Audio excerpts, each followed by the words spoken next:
¿Has visto la serie Squid Game? Si no la viste, no pasa nada, porque lo que voy a contar ahora no es una serie, es real. En Squid Game, a personas hundidas en deudas les dicen: vas a jugar y vas a ganar dinero. El premio es enorme, pero el precio de perder es la muerte.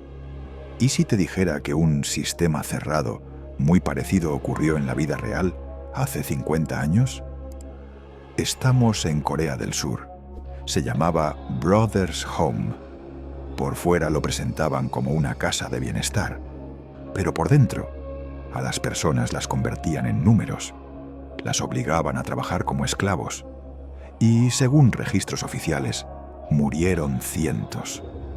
Ahora te voy a contar cómo lograron ocultarlo durante años. Esto fue el caso de Brothers Home en los años 70.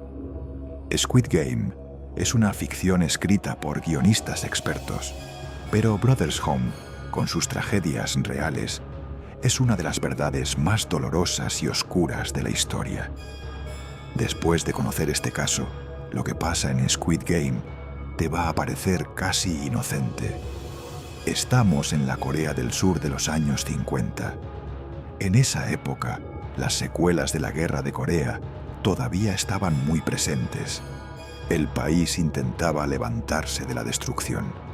Querían reconstruirlo, devolverle orden y mejorar su imagen. Y para eso empezaron a limpiar a quienes consideraban atrasados, de bajo estatus social, en pocas palabras, a quienes no aportaban al país. Porque según el gobierno surcoreano, esa parte de la sociedad dañaba el prestigio del país. Así que comenzaron a crear en las ciudades centros de detención para vagabundos. Supuestamente eran como reformatorios, lugares donde se corregía a esas personas y luego se las devolvía a la sociedad. Y todavía peor, a esos lugares los presentaron como casas de bienestar, es decir, hogares de comodidad y prosperidad. Por fuera, todo debía verse así, pero por dentro iba a ser un infierno. Y entre todos esos centros, bajo el nombre de Casa de Bienestar, donde miles de personas sufrirían torturas inhumanas, el más sangriento fue Brothers Home. En turco se traduciría como Casa de los Hermanos. Su nombre suena casi espiritual, como si fuera una institución que promueve la solidaridad, ¿verdad? Pero en realidad no era una casa de hermandad, era una casa de tortura y muerte. El gobierno le dio a la policía autoridad para recoger a todos los vagabundos de la ciudad, pobres, mendigos, personas con discapacidad. En resumen, a todos los que, según ellos, hacían que el país se viera peor. En las calles empezaron a circular vehículos especiales, usados por la propia policía, para recoger vagabundos. Literalmente, la policía estaba recolectando personas de manera legal y además reteniéndolas por la fuerza. Y esas personas, etiquetadas como débiles, no tenían ningún derecho. Las secuestraban así de claro. Todo, supuestamente, en nombre de reintegrarlos a la sociedad. Estas casas de bienestar recibían dinero del gobierno por cada persona que llevaban al centro. Y hasta los policías encargados de reunir gente eran recompensados con más dinero cuanto más personas se entregaban al lugar. Entre quienes metían en la categoría de vagabundos había huérfanos e incluso bebés. En realidad, los vehículos se llenaban menos de vagabundos y más de gente normal, inocente, porque cuanto más gente, más dinero. Niños jugando en la calle, personas comunes detenidas solo por no mostrar identificación. La policía elegía a quienes serían los próximos rehenes y los subía a los vehículos con excusas basadas en delitos que no habían cometido. Por ejemplo, interceptaron a un chico que acababa de salir de la escuela. De forma brusca, le quitaron la mochila, la revisaron y encontraron un pedazo de pan que le había sobrado del almuerzo escolar y acusaron al niño de haberlo robado. El niño lo negó, lloró, pero fue inútil. Con la etiqueta de ladrón, lo metieron por la fuerza al vehículo. Dentro, todo estaba abarrotado. Y tras horas de viaje en esas condiciones, los llevaron a Brothers Home. Al llegar, lo primero que hicieron fue asignarles un número, porque desde ese momento ya nadie tendría nombre. Solo serían llamados por el número escrito en el pecho. En Brothers Home había reglas como si fuera un cuartel militar. Nadie podía tener el pelo largo o con estilo. A todos les raparon la cabeza. Algunos se resistieron. Los ataron y los raparon igual. Nadie podía elegir qué ponerse. Los desnudaban por la fuerza y les daban un uniforme azul único y zapatos blancos. Como prisioneros, como jugadores de Squid Game. Y peor aún, les daban un solo conjunto de ropa y tenían que usarlo durante un año entero sin poder lavarlo.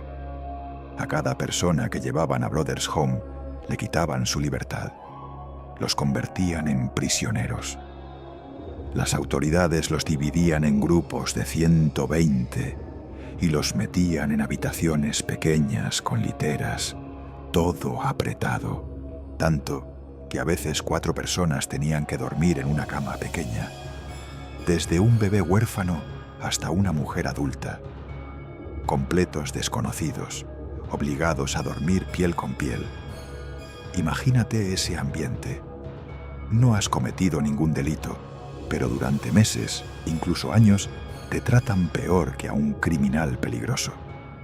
La gente allí vivía con una angustia diaria. ¿A quién le tocará hoy? ¿Quién será golpeado o muerto? Entre los prisioneros elegían a ciertos comandantes. El resto, aunque eran personas como ellos, tenía que obedecerlos. Si no, el castigo era enorme. Había una hora fija para despertar a miles de personas. Cada mañana sonaba una alarma fuerte, casi como una canción infantil, en plena madrugada. En el instante en que sonaba, todos debían levantarse y cumplir las tareas asignadas: ducharse, dormir, trabajar, vivir, con gente que no conocían. Era casi una cárcel. Y a esa casa de los hermanos no podía entrar nadie, salvo los nuevos capturados traídos desde la calle. La población no sabía nada de lo que ocurría allí. Todo se mantenía en secreto.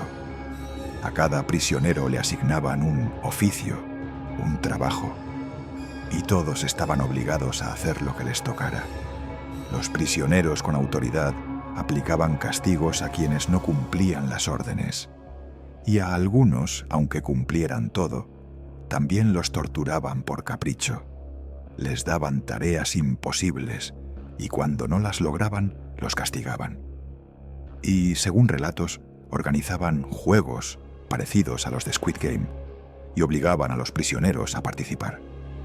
Uno de esos juegos se llamaba Movimiento Sangriento. Tenía una sola regla: no moverse. Los organizadores los ponían en posiciones imposibles de mantener durante mucho tiempo y castigaban a cualquiera que se moviera. Los que perdían agotados eran torturados y a veces incluso asesinados. Así obligaban a cada persona a jugar juegos donde el final podía ser tortura, abuso sexual o muerte. Y durante 12 años, en Brothers Home murieron 657 personas, por las razones que estoy a punto de contarte. Al menos, ese es el número registrado. La cifra real podría ser mucho mayor. Para no gastar en ellos, les daban muy poca comida y muy poca agua. Dentro de la casa de los hermanos, se escuchaban gritos de hambre que rebotaban en las paredes. Claro, esos gritos solo duraban hasta que algún comandante llegaba y callaba al que gritaba con tortura. Les daban comida muy rara vez, y lo que daban era pescado podrido, maloliente y un arroz de pésima calidad. Las personas que habían sido llevadas allí eran usadas como esclavos. Les ponían tranquilizantes en la comida y en la bebida para reducir su capacidad de pensar, o anularla por completo. Así podrían controlarlos más fácil. Los obligaban, sin consentimiento, a trabajar en tareas pesadas, y a quien no trabajaba lo castigaban, incluso lo mataban. Había acoso sexual diario, de los más jóvenes a los más mayores, y a veces, por un pequeño error de una sola persona, castigaban brutalmente a todo el grupo. Bajo el nombre de Casa de Rehabilitación, allí se cometían graves violaciones de derechos humanos. Hubo quienes pensaron en escapar para terminar con ese horror. Pero el enorme complejo estaba rodeado por alambres de púas de al menos 7 metros de altura, y cada pocos metros había guardias esperando para golpear o matar a cualquiera que lo intentara. Escapar de Brothers Home era casi imposible. Aún así, algunos lo intentaron y lograron escapar por poco tiempo. A los que atrapaban mientras escapaban, los torturaban delante de los demás o los mataban de forma brutal en el acto. Este sistema siguió durante años, alimentado por miles de nuevos prisioneros capturados. Generalmente apuntaban a gente sin familia, sin documentos, sin nadie que los defendiera. Los subían al vehículo y los llevaban a Brothers Home. Y mientras esas personas eran obligadas a trabajar en condiciones inhumanas y morían, los responsables ganaban dinero. Un día, un grupo de prisioneros logró escapar de ese centro de horror. Con pánico, intentaron contarle al público todo lo que les habían hecho allí. Pero algunos funcionarios los callaron, diciendo que estaban locos, que inventaban cosas. Hasta que, por fin, se cruzaron con un periodista lo bastante valiente como para escucharlos. Le contaron todo con pruebas. Le mostraron cicatrices en el cuerpo causadas por torturas, grabaciones con las voces amenazantes de los guardias e incluso imágenes de lo que ocurría dentro del centro. El periodista investigó a fondo y preparó su reportaje. Y pese a todas las amenazas del gobierno, lo publicó con valentía en 1986. En esa época, la censura mediática era muy fuerte, y todavía lo es. Pero una vez que la noticia se difundió, ya no se pudo detener. A medida que la sociedad coreana descubría la verdad detrás de la máscara de Casa de Bienestar, la ira y el shock crecían.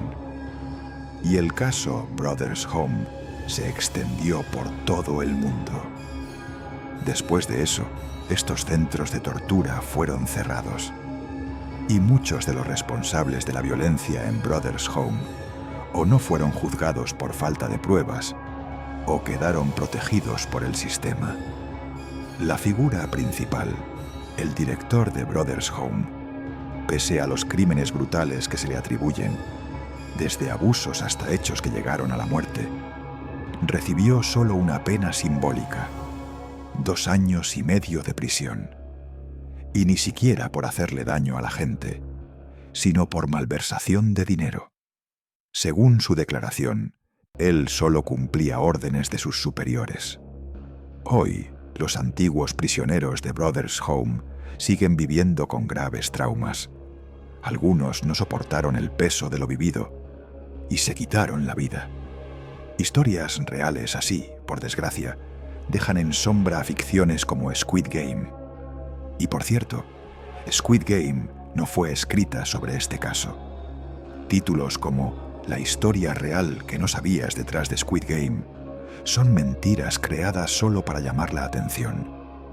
Brothers Home quedó en la historia como uno de los ejemplos más oscuros de autoridad tóxica y violaciones de derechos humanos. Este caso demuestra lo fácil que las personas pueden volverse crueles por dinero y cómo incluso funcionarios del Estado pueden pisotear vidas humanas por placer y por beneficio. Así que cuidado, no confiemos ni un segundo en personas crueles que se ponen máscaras bonitas. Cuídate